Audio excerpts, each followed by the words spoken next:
friends. Welcome back to the Film Alchemist podcast, the show where we take the movies we love, break them apart, to find out what gives them their magic, French magic.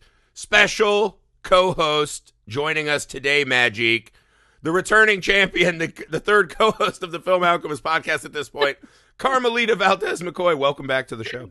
Hi, friend. It's so good to be back. It is always a delight when you slum it and come on the Film Alchemist podcast. Come on now. Come on.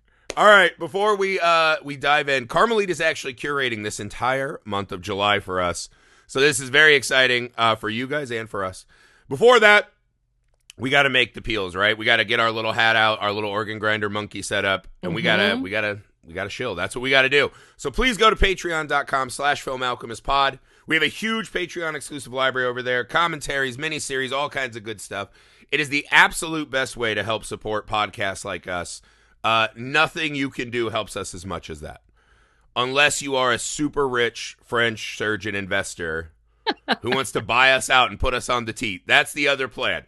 But if not, a couple dollars a month and you can really help shows like us out. But you don't need to help other shows. Just help us. Just specifically us. You can meet our huge Patreon exclusive commentaries. What am I saying? Our community are not commentaries. They're people who have their own commentaries. Carmelita among them. We have a wonderful group of friends over there that we're always trying to add to. So again, patreon.com/filmalchemistpod. We will love you forever if you could find it in your heart to help out. The YouTube, you can subscribe to that for free, share some stuff. We're on all the socials. That's a great place to interact and share, do all that algorithm bullshit.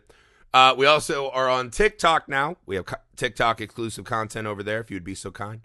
Go check that out. What else do we have? The email, filmalchemistpod@gmail.com. Make sure you're leaving 5-star ratings and reviews everywhere you find stuff. Make sure you keep your eyes on the socials. You can go support the video work I'm doing for Looper. That's on their YouTube and all their many social media channels. They're a very big company. They have a lot of stuff going on. So you can see me talking movies on video over there. And go to misfitparade.net and support the movies we're making. Our film, Sugar Tits, has had its American debut now. So we've debuted in Canada and here at film festivals. There's a chance by the end of summer or fall we'll be in a town near you. So it'd be great if you go to misfitparade.net, check out what we're working on over there, and join the parade, as it were. That's it. Carmelita, you're not here to listen to all this business bullshit. You're not here for that. You're here for the love of cinema purely. So would you like to walk the audience through the curation you came up with, the movies that you picked, and the movie we're talking about today? Yeah, I'm happy to. So, and at Carmelita Says on all social media. Yeah. Do yourself the favor. I'm there. And go add that. Yeah. Twitter, Letterboxd, kind of on Blue Sky. That's right. So this month, the pod gets a new face. Oh, much needed. Much needed. We're aging. I've just turned 40, right? Like, much needed. The pod's getting a new face. So all of the films in this curation, people get surgeries and new faces, and in some cases, new identities. So yeah, that's right. We've got Eyes Without a Face from 1960. Mm-hmm. We've got, I had to sneak a Nicolas Cage movie in here. Actually, a movie I am fucking shocked did not make our Nicolas Cage month or any other month. Well, we're writing that wrong. We are. We're talking about Face Off, 1997. Yeah, Nicolas Cage is one of those guys you're like, someday we'll do every Nicolas Cage movie, and then you're like, oof, there's a lot of bad shit in there. Like, there was that era where it's like he was making so many movies that no one ever wanted. But at least, like Canon Cage, we got to get through. Absolutely. And I'm here to help. Yeah, that's right. I couldn't help myself. I had to do it. We've actually done Con Air twice on accident and never Face Off. We did an episode and a commentary on Con Air. We love it so much. I mean, it's a little different flavor. That's right. Right? That's right. Yes. We're going to talk about Seconds from 1966. Nice. John Frankenheimer film that is incredible.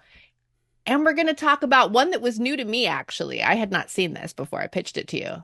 Suture from 1993. Nice. I've actually never seen that one, so I am excited to add that to the list. Yeah, it's going to be a good time. Well, wonderful. It's a great curation. What a great idea for a theme. One of the hardest things about the podcast, the way we do it, is trying to come up with those themes.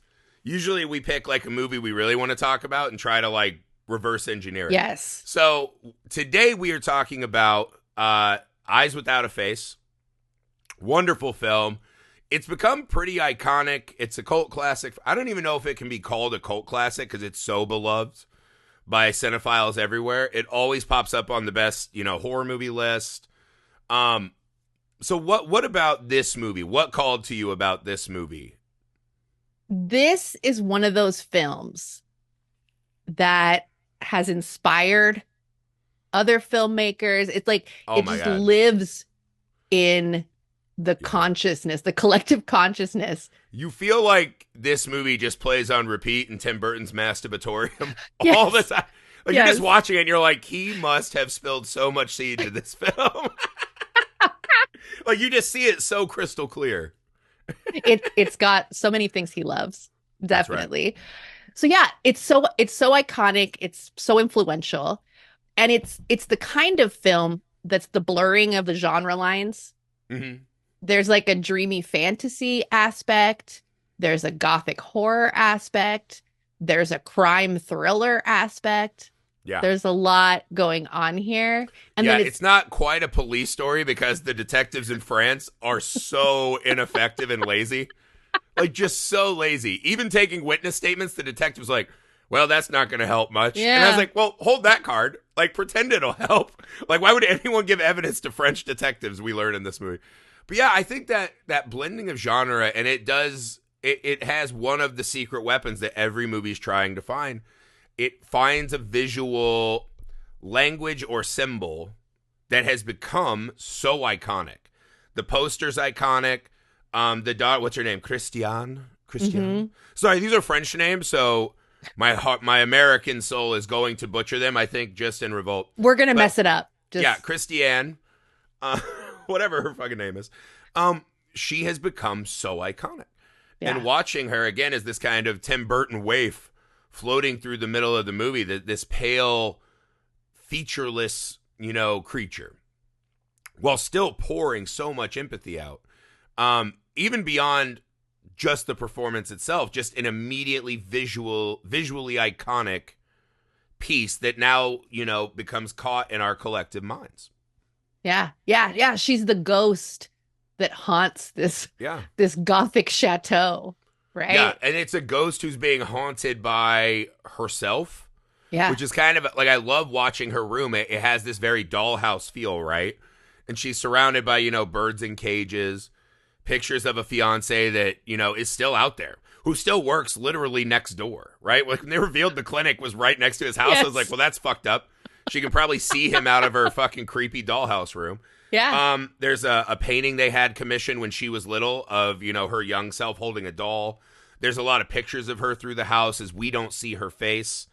So there is this, she is the ghost, but she is the one who is the most haunted. Absolutely. And it's just this it's such a beautiful place to start a story, right? And one of the things I was telling you, I was watching this with my son, who's, 9 now, and so he's like, I want to watch grown-up movies. You're like, all right. He was so baffled. This movie is such, not a black and white pun, but it's so much gray area in this film. Yeah. Of who are we rooting for? Who do we want to succeed? What are their motives? Are any of these people good? And what you come to is just fucking life is messy, man. Life is complicated and messy, and the thought of, because it becomes also, a Frankenstein parallel as well.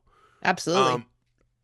And you just get to this, the more you watch people try to control, the worse it's going to become.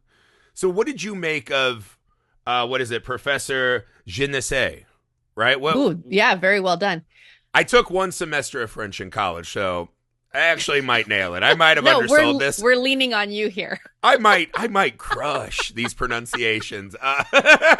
So what do you make of his mission in this film, and him as the kind of the monster and sympathetic doctor? He plays him pretty straight down the line. Yeah. I mean, it's not a performance that's asking you to feel sympathy for him. He's so complicated. Yeah. And, the Frankenstein, the mad genius scientist with this immoral Yeah. things going on in the laboratory. We can't, at least the way he's depicted in films, that character you don't relate to. Well, Frankenstein to me always felt like, I don't know if you agree, but he just feels like it's if I, what do they say in Manhunter, right? If you do what God does long enough, you become like him. Yes, I think yes, Frankenstein's a real kind of fuck you to the minusculeness he feels, right? And absolutely. although he's rich, he's unrespected, and how does he make his own? So there's a real egotism in what he's doing, and that is Yes, the definitely hubris. present. Hubris, yes. That is definitely present in Professor Genesee. But also, he has this extra character layer that Frankenstein doesn't have, which is we completely understand his mission. Anyone who has a loved one, you're like, yeah, if I Yeah. had medical knowledge or, a great science brain, which I do not, I would put that to effect to try to save someone, to right a wrong of the universe, as it were. Sure. Well, and how many times have you heard, and you're a parent, so you've probably Mhm. said, I would do anything for my kids. I work at an elementary school. So, like, yeah, Right. I would do anything for any number of kids that I, adore. And the thought of it being your own child is just, yeah, I mean, I think I love movies about parents that will just fucking burn down the world to do something for their kids. Cause, like, Sure. it seems extreme, but you're like, yeah, I think everyone relates to that, right? Right. It's very relatable. Now, Yeah. the That's something issue Victor Frankenstein does not have. doesn't have. Yeah. The thing about Genesee is that his daughter doesn't want this. So that I think that's the brilliant. This movie never gives you a firm footing. It is Hmm. constantly every scene, the ethical debate that you're having in your brain shifts beneath you, Yes. right? This movie becomes like The Mask, this kind of slick, featureless hillside that you're like trying not to fall off of. And that's because you get the sense of, I understand why he did it. Then we meet his daughter, and you're like, she is suffering so greatly because he wants to get back a version of her that can never return, right? This pre accident version. So instead of just loving her and giving her she could have a new life. She could go out in the world and exist as she is, right? With the mask or whatever, right? Or, just be like, hey, fuck it, man. I was in an accident. You guys have to deal with this. I know times were not as forgiving back then. And probably, if we're honest, people are not super cool about stuff like this now. Sure.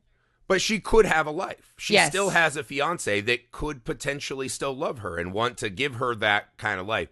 So he arrests her in her trauma, right? Where she's not allowed to escape it. And the only time she has value, and we see him seemingly look at her or talk to her, is when she has a face for a moment. And even then, he's kind of just looking at his handiwork. He's not looking at her. To a point where we even hear her, she doesn't believe in her dad anymore. And she even kind of hints at, like, he was happy about the accident, right? That It's an now opportunity. yeah, I think she says, like, oh, now he has his human guinea pig. How fortunate for him. And so Yeah. it's a very twisted, and also you're making her to get back to herself. She knows there is a float of parades drifting down this river. I guess it's super easy to just get rid of bodies in France back then. You do have to ask the question that if you live in that thick of woods, why not just bury them? They Right. love to throw these people into mausoleums and in the river. The river one they wanted you to find, but it is very complex. So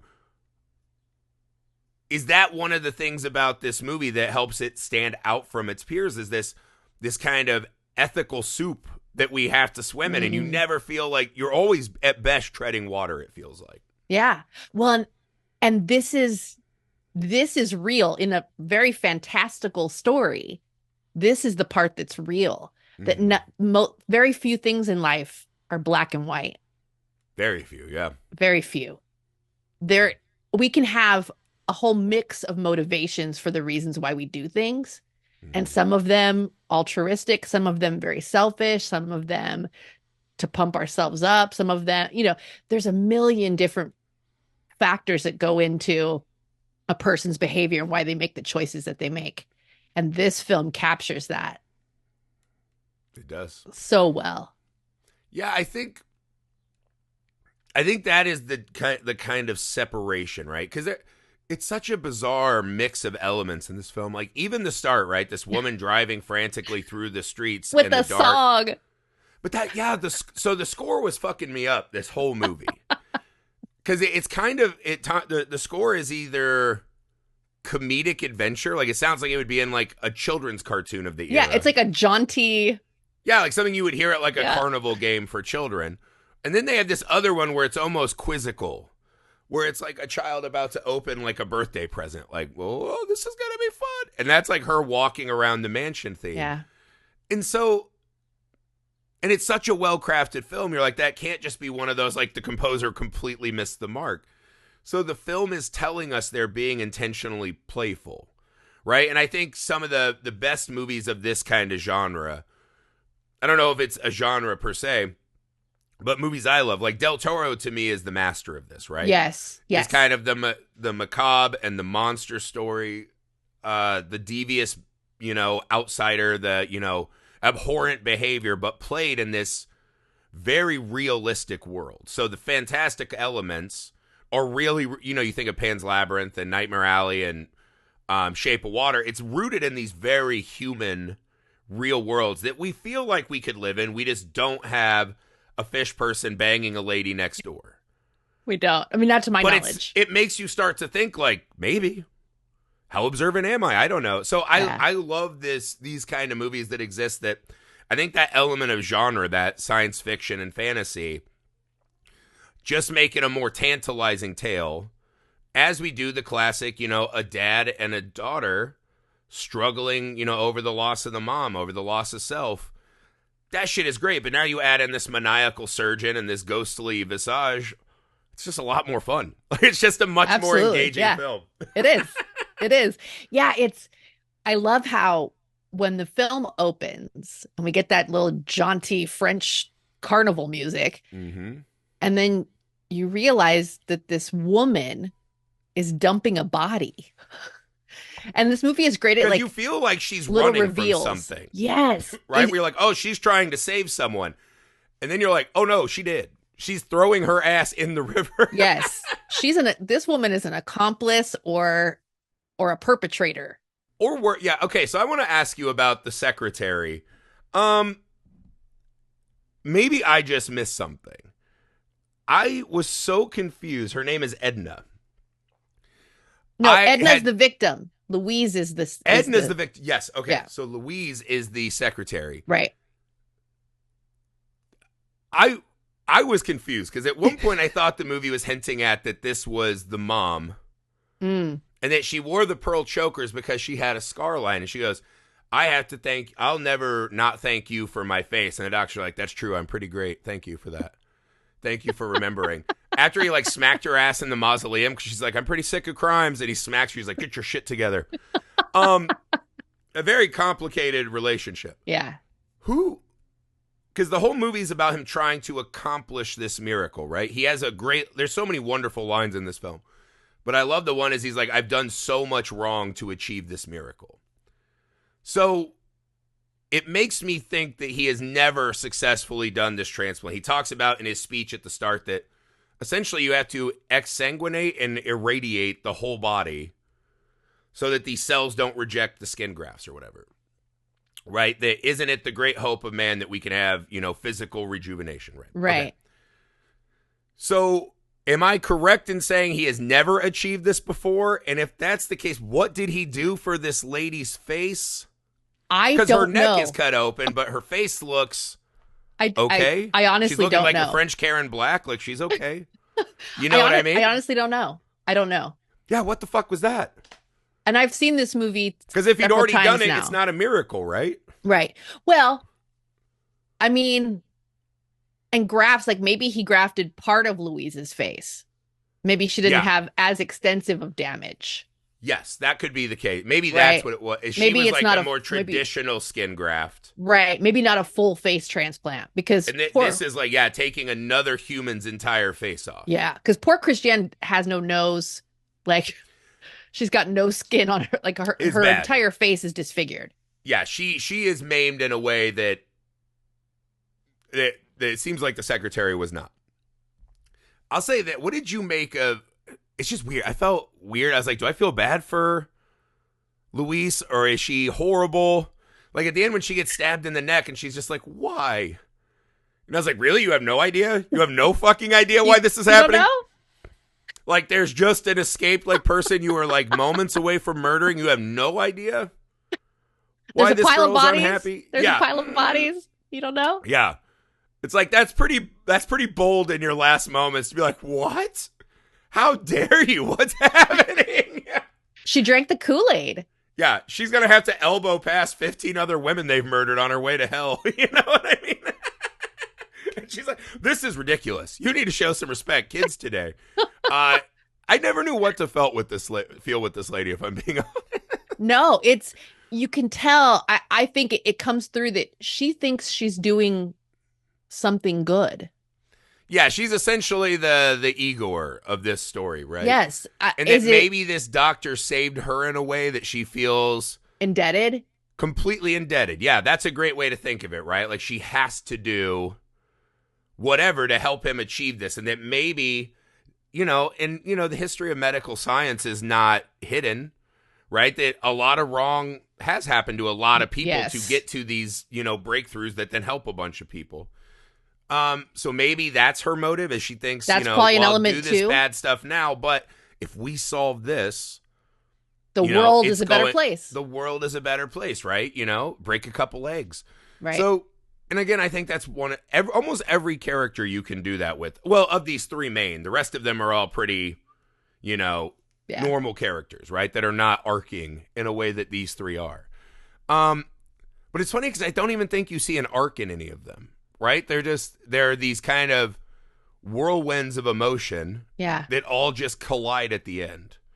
But I think that's what makes it beautiful because it forces you to find empathy in monsters. That is the real superpower of this movie. Yeah. No doubt. That's it. You hit on it. It's that having empathy for the monster, being able to see from their perspective, what their world is like, what their life is like, and why they're doing the things they're doing. Yeah, it's funny because I just watched Manhunter, so I think these two are such interesting parallel movies, right? Because Manhunter is all about a serial killer, Francis Dollarhide, who wants to become wanted and attracted, so he murders these people, and he makes the victims watch as he desecrates the moms, but puts glass mirror in their eyes so that he can see himself becoming. So it's all this kind of very sensory overload on the visual element. And this movie's kind of the same, right? It's just these eyes constantly watching and trying to see this facade of a successful doctor who's driven to fix a problem, but also is by proxy torturing his daughter, right? And so they are a really interesting kind of double feature I did yesterday on accident. Completely unplanned. No, it's kind of perfect. Yeah, so one of the other things that I loved about this movie was the way that they shot Christiane, right? Where we're constantly kind of looking at this Bob and waiting to see what the damage is. Because I wondered if this was going to be, the first time I saw it, this was like a film school find where you're like, oh my God. This is like one of those in film school, like when the first film student in your class finds this movie, everyone gets it really fast. Sure. And I was wondering the first time I saw it if this was going to have that Twilight Zone thing, right? The one where all the people's faces are deformed and we never see the nurses and doctors and she's just normal and they're like, oh, God, she's hideous. Eye of the Beholder. Yeah. And they kind of have these like, kind of piggish faces, whatever. There was a famous comic book where Dr. Doom did that. He was like, I'm so disfigured. He took off his mask and it was just like one small imperfection. And that was enough to drive him under this mask and psychosis. So I wondered if that's what they were doing. It's not. But what did you make of the device of kind of hiding the damage from us for most of the film? I love it. I think, we start to imagine how horrible must it be. Yeah. For her father to be willing to go through with all this. Yeah. Or conversely, what if it's not that bad? Not that bad. And he's and the horror of him doing all of this. Yeah. For some, overly perfectionist idea of how his daughter should look. Yeah, see, I think that either or, 'cause it's almost to me worse if her face is fine, Yeah. right? Like there's just like some. So when you see the reveal, it's now become like the iconic moment of the film, right? Is that the lady's on the table and she wakes up and we see Christiane in this kind of blurry, anesthesia fog, as it were. Do you think that's the right choice for the film? Do you To wonder show if it. there's a world where they never show us anything? And it's a little, I feel like this is one of those classic movie making conundrums where, it's Jaws if we never see the shark. Yeah. Right? We talked about Is that this with movie Night of the Demon. 5% better if we never see the shark? But then the shark is the stuff that we buy the pop vinyls of and the toys of. Sure. And it's fucking fun and awesome because the movie had earned that, kind of rubbery shark thing at the end. This one, I wonder, I was like, and again, I love, the makeup is wonderful. Yeah. The image is this kind of ghastly, amazing horror image. And especially when you're doing horror movies, it's, at what point do we have to show something? At what point is this what we promised the audience and they need that fulfillment of the deal that we've made between creator and audience? What do you think? Is there a world where this movie is better without that? It would work without it. How did it work for you? Were you satisfied in that moment? Did you wish they hadn't? I think it does serve the story in the sense of Edna, the young woman on the table. She needs to be so horrified that she's willing to jump out of a window to escape, and she might not survive. Yeah, well, by the point she does that, she essentially looks like Julia from Hellraiser 2. I was Right. also like, it's one of those moments you're like, the doctor's like a real piece of shit. Yes. And so is Luis, because you're like, why, oh, why would you keep that poor woman alive with her face peeled off? I was like, is this part of like the what if we need extra of her blood or whatever? You're like, Could be. they're real bastards. Like when she clubs Luis and jumps out of the room, you're like, it's a small moment in the middle of the film that really extrapolates the depravity of this setup, right? Yes. No doubt. But, the thought of being strapped to a table, the only thing I wonder about this moment, and I guess maybe this is the point, right? But it felt a little unfair to me, is that we are turning Luis into something monstrous, right? We are looking at her wounds and gawking and being like, this explains it away. Sure. Whereas, you're right. if we don't see that, it felt a little bit like we were putting Luis on like the, ew, gross, right? Like this is not good, and you are monstrous to us. This is a good point. This is a good point. Yeah, Christiane she becomes the monster in that moment. Yeah, unfairly. And I think it's like illustrating this point of like, that's why she couldn't just go back out into the world. It feels like a fucked up moment to me still. And I guess, again, this is a movie that never wants to plant its feet. Mm-hmm. It wants us to have this moment of like ethical tumult, right? I don't know. What do you think? Yeah, I think, because it's like one of the like 2 or 3 iconic moments. It's very iconic. Yeah. And it adds to that whole medical horror, that disgusting, crude operating room in the basement, like with all the dogs barking next to it. Yeah. There's probably fur everywhere because we just learned later he's like grafting dogs together. Yeah. He's like, this is easy because they're beastly and not divine. Yeah. It's a real, like, this movie is gross. fucking depraved. Like, it's way gross. more depraved than it seems on the surface. On the surface. Yeah.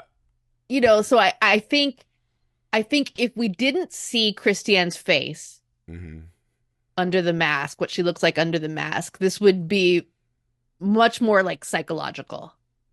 And I love that.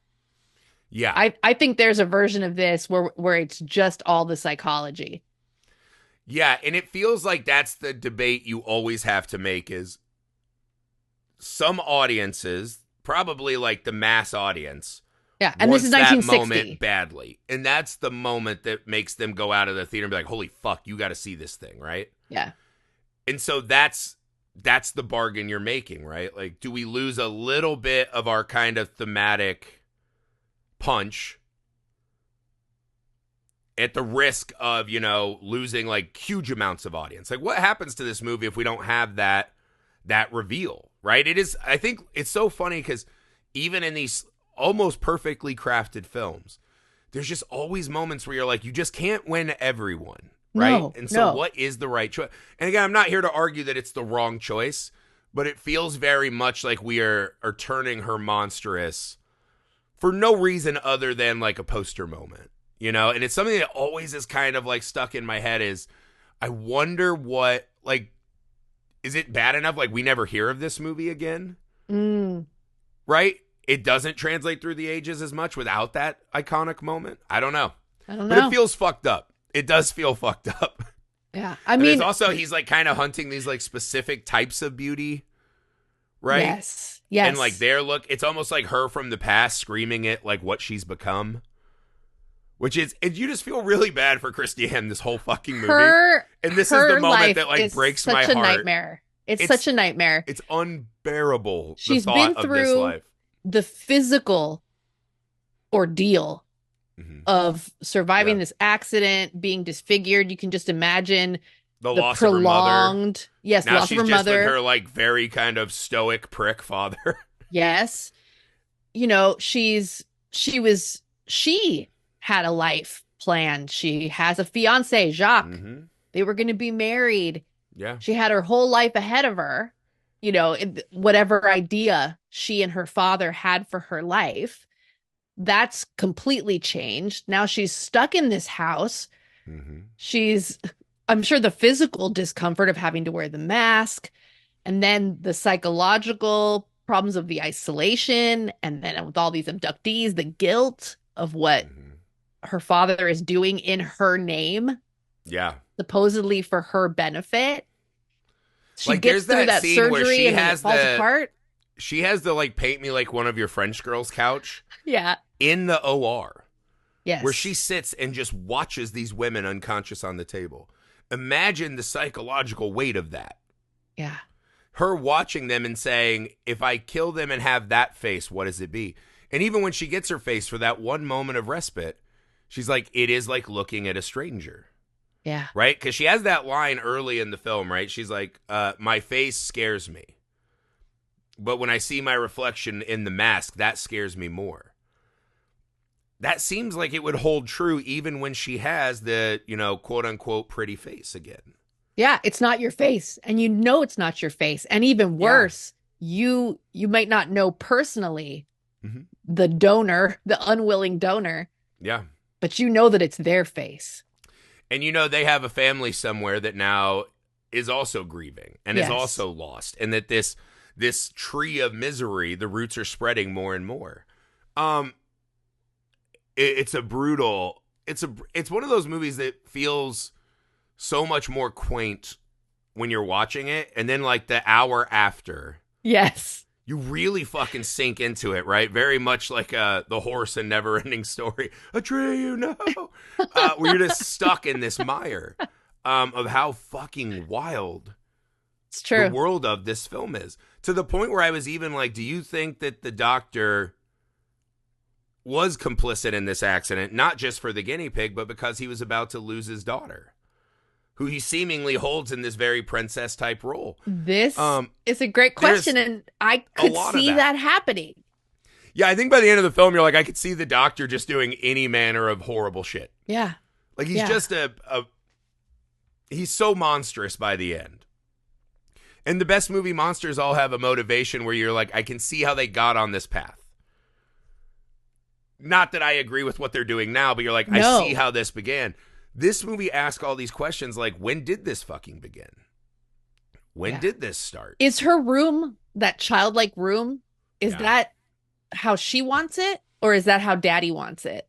Yeah, it feels like one of those daddy makes all the choices on that. But it is a young child's room. That is not the room of a woman who is about to be married and start a life. Like she is arrested and trapped in every sense of the word. And so, that the monstrousness of him, like the first surgery scene, I was just like, fuck, they are really hanging on this for a long time. It's not implied. Like, they didn't draw the line and then just, like, next thing you know, we see a face No, on her or bandages. they're Like, moving they are the sawing skin that. and removing it. It's fucking brutal. Yeah. And again, I think it's one of those, it feels like such a strong choice in the movie. They want us to sit in the horror of this moment, right? Yes. And it is one of those, you start wondering, you're like, when did the monstrosity begin? Right? And this feels like something that is so matter of fact for these people. How long do you think this has been going on? You know, was there stuff like this going on before? And so, you know, it went from the dogs, but once he's like, they're beastly, this is easy. It's not that divine challenge.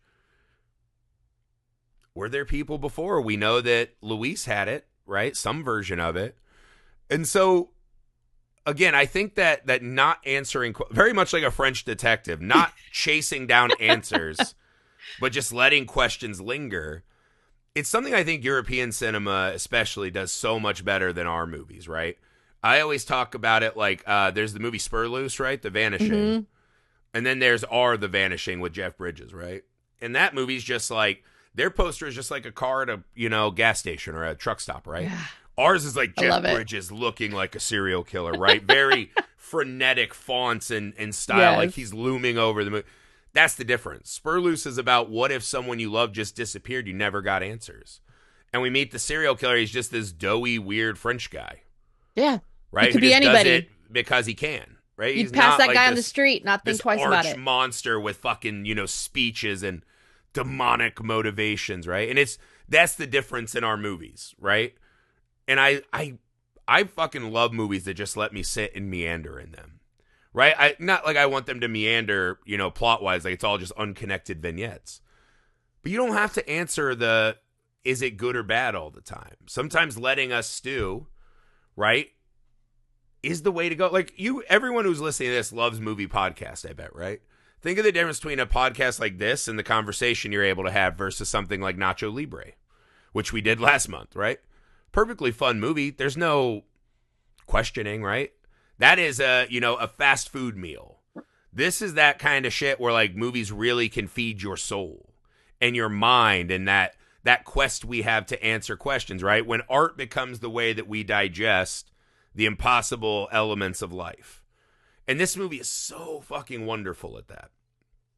Yeah, it is. And there is value in the movie that is just entertainment and spectacle, and that stuff's a good time. The balance has swayed to that movie though, right? Where it feels like 95% of every new thing I see is that. Absolutely. And I'd like it to I wish we had more of this. I wish we had more of this. And this is part of why I keep going back to films from bygone eras and classic films. I mean, you're right. We are lucky that we'll always have those movies, right? We'll always still have exist. Them. Yeah. They're there. I wish we got more shit like this nowadays, though. I do too. I like a story that doesn't tell me what to think. Mm-hmm. That just presents something and it's like, figure it out for yourself. Yeah. Draw your own conclusions. Yeah, Draw your own conclusions. Yeah. So I want to talk a little bit about our ending here, right? One, the detective's just sending this poor shoplifter into the fucking teeth of the beast is a fucking, again, another indictment on the French legal system. Like, yes, and they're so blasé about it. They're so blasé. Like, the guy's like, I'll keep an eye on her. And then he's like, oh, yeah, I guess she got discharged. I'm not even watching her. The police aren't even in position to watch her. No. Right? They just show up later and like, see, I told you she left the clinic. It's fine. It's all good. Right? Like, there's no, like, they don't. And by the end, the police and the fiance don't even factor into the end of the movie. No. They just fucking leave. They're like, we tried. It's one of the most French things I've ever seen. Unbelievable. Just the complete lack of respect for work, for hard work. What do you make of Christiane's escape, as it were, right? I love it so much. We see earlier her love for the dogs in the kennel, right? This and that. Maybe they're more kindred spirits than we realize early in the film. So she stabs the lady. She lets the newest victim go. She frees all the animals. What do you make of the chaos of this final moment? I love it so much. And it's in in some ways, in some ways, this fits more in that kind of crowd pleasing final girl kind of horror movie. But I love that this film, it plays all the different angles, right? And again, that blurring of the genres, and there could be a version of this where poor Christiane just wastes away or kills herself I or gets hidden away somewhere. I love that this film, it's like the ghost becomes corporeal and decides to act. Oh, yeah. She's not just going to stand back and watch this anymore. She doesn't want this done in her name anymore. She's had it. And she is putting a stop to all of this. And I love how, even having made that decision, the way she goes about doing, she's still very dreamy and kind of slowly walking through. She's not running. She's not like we would expect in a regular horror movie. The mask guards it from hitting those kind of moments of seeing madness on her face. Yeah, no. Right? She's just done. It's just so matter of fact, right? It's just a blank slate. And something like, it's such a small moment, it feels like, when she stabs Luis. Like, it should be a more grandiose, like blood everywhere and carnage, and it's just like a poop, like just popping a balloon of a certain reality, right? And she just kind of watches it. I love the idea of her setting everything free, right? Like, there is a beautiful iconography, right, of like her and the birds escaping their, gilded cage, as it were. I don't know that watching the professor just getting eaten by the dogs was the most rewarding. I guess in a way you're like, so he was like chopping them up a lot and treating them really shitty. Yes. So you're like, there's something very rewarding in that. But it's like, that's one of the most satisfying moments. You almost want him to get worse, if that makes sense. I love it. I love the dogs. Okay, but here's the thing. It's kind of like an evil Snow White, right? Like, she just walks out and her animal minions, and her animals attack. Yeah. I love those stories of like the orca whales attacking ships. Yeah, fuck them ships. Like, I love stories of the animals fight back against the humans that are oppressing and killing their planet. I love that shit. So for the dogs to be set free and then just dogpile on this guy and attack him and kill him, I mean, that to me is so satisfying. Yeah. Personal level. My only thought on that, though, is that I wanted Christiane to have that like face-to-face with her dad. I feel like I wanted that one moment where it was, the two of them lay out the like, this is why we're at this moment. And again, maybe that grandstanding is unnecessary, though, because what happens is the ending is just a true Christiane is going back into nature, the wild, the uncontrollable, unpredictable world. And what happens will happen, right? And the dogs are an extension of that. Nature will run you over, right? Frankenstein's very much like that, right? Like, the more you try to control nature, the more inevitably it will destroy you, right? And there's a way, I mean, it is, obviously it matches nicely to see him with his face chewed off. Yeah.